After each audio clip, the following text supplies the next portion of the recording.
Hi guys, for today's video ay magluluto tayo ng tortang patatas.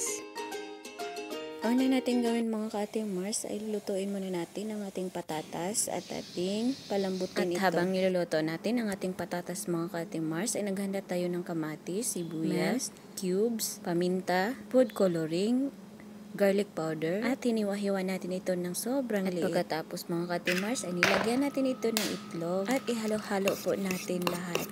Ang tortang patatas mga ka-Ate-Mars ay napadali lang pong gawin, kaya subukan nyo din. Itabi muna natin ito mga ka-Ate-Mars at balikan natin ang ating patatas. Kapag malambot na po ang ating patatas at ito ay luto na, kaya i-massage lang po natin ito, durog-durog. At pagkatapos po ay palamigin natin konti at ilagay natin ito sa ating hinalo-halo natin itlog. Ihalo lang po natin lahat sa patatas, yung ating gulay na hiniwa-hiwa natin kanina. At nagdagdag po tayo ng harina. Kahit anong harina po ay pwede natin gagamitin. Ihalo-halo lang po natin lahat mga ka-Ate Mars hanggang mahalo lahat bago natin ito lutuin. At panghuli mga ka-Ate Mars ay nagdagdag tayo ng kunting mantika. Ihalo-halo natin ulit at saka kapag ganito na siya ay pwede na natin itong lutuin sa mantika.